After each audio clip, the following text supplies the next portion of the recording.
We're going to talk for a few minutes about the power of short premium. So, John, go ahead and get us going here on the title slide.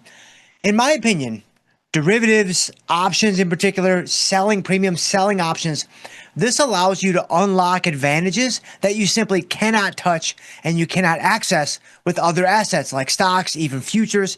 It really gives you a whole new world to begin to strategically approach your portfolio in ways that you simply cannot do with other assets, index funds, individual stocks, what have you. And so at the end of the day, if you had to boil the Tasty Network down to one thing in particular, of course, it would be short premium and essentially the power behind that short premium. So today, I wanted to unlock 3 different aspects that kind of give short premium its power. So John, go ahead and kick us into the information today.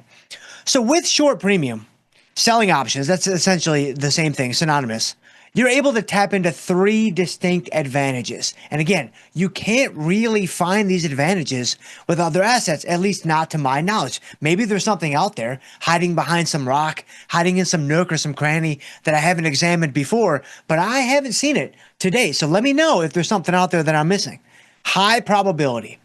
When you sell options, specifically out of the money options, you're going to be able to tap into immediate pops or probabilities of profit that are greater than 50%. And so what this does is it essentially unlocks an opportunity for you to make money when you're not even right directionally on the stock, which we're going to talk more specifically about here in just a couple of minutes. But you're able to, strategically approach your portfolio in a way that you simply cannot do with just stock. Because regardless of how you may feel about a stock, regardless of how you may feel about, Figma or Adobe or whatever the case may be, it's a 50-50 shot in the short term. Like in the short term, it's a 50-50 proposition. Okay, maybe 53-47 if you bake in the positive drift. But it's essentially a coin flip. Now, of course, over time, stocks go up, like all those kinds of things, like completely agree. But when you take it on a day-by-day basis, it's essentially going to be a 50-50 proposition. When you sell options, specifically out of the money options, you're able to tilt those probabilities in your favor. Now, of course, for every gimme, there's a gotcha. So it's not completely strawberries and sunshine. There are certainly some gotchas that you have to, attend to as well. But in terms of a foundational element, when it comes to, increasing the probability and the odds and putting them in your favor, selling options and selling out of the money options are going to allow you to do that in a way that you simply cannot do with other assets. You are less directional. Now, I kind of alluded to this a couple of minutes ago, but when I sell an out of the money option, I'm essentially going to take a directional shot on the stock. If I sell a put spread, I'm bullish. If I sell a put, I'm bullish. If I sell a call spread, I'm bearish. If I sell a call, I'm bearish. If I sell a strangle, of course, I'm going to be neutral. If I sell an iron condor, of course, I'm going to be neutral. But for the purposes of what we're going to talk about right here, let's just assume that you're taking some directional shot in the stock. So I'm selling a put, one of the simplest and arguably most effective strategies that exist in the world of derivatives. So I'm selling a put. If I sell a put that's out of the money, I've got the stock at, let's say, 100, and I sell the 90 put. That essentially means if the stock rallies, then I'm going to make money. Everybody's happy, nobody gets hurt, I make whatever profit target I'm going for, and everybody walks away just fine. Okay, if the stock goes down, obviously I have risk underneath my strike price of 90. So if the stock goes down to 85, 80, 75, what have you, that's not going to be good for me. But here's the power of options. And this is also one of the key supporting points to why the probability is greater than 50-50. If I sell a 90 put on a stock that's selling at $100, I'm essentially now in a situation where I'm bullish. I want the stock to go higher. But if it doesn't do that, I'm going to be okay.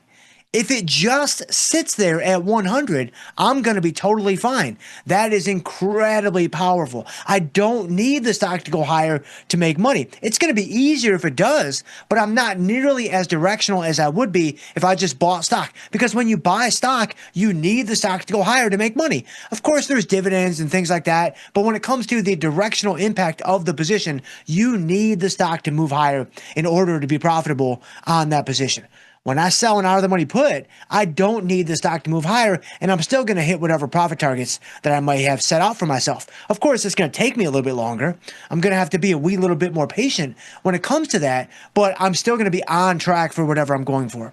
And even in the event that I'm wrong directionally, So let's say the stock goes down a little bit. Let's say the stock drops to 97.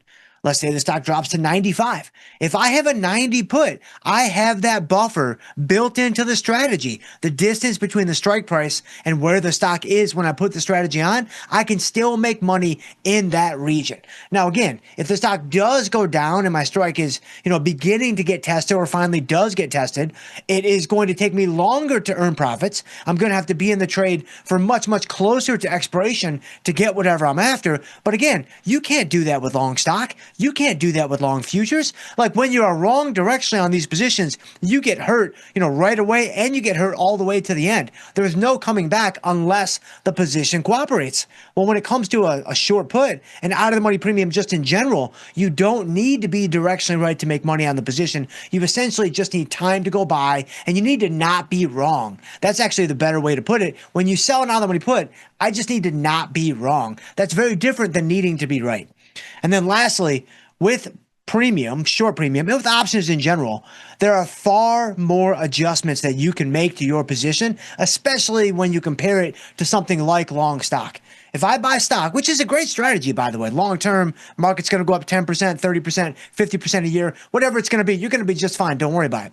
But when it comes to the different adjustments that you can make, there's only so many things you can do. Like, sure, you can dollar cost average. Like, sure, you can just kind of reinvest your dividends and things of that nature. But there isn't too much you can do strategically to put yourself in a better, more favorable position. With options, that is never the case. You always have a number of things you can do. You can roll up, you can roll down, you can roll out. You can actually transform from one strategy to the next as the position moves and the stock moves around and you get closer and closer to expiration, and your return risk profile is actually shifting as the market moves around. You have the adaptability to change the strategy midstream if you need to or if you want to. And again, you simply don't have that with other assets. And so in my opinion, these are kind of the three layers, the three levers of the power to short premium. You have high probability. I have less reliance on being directionally correct. And then lastly, I have more adjustment opportunities. And in my opinion, this is the power of short premium.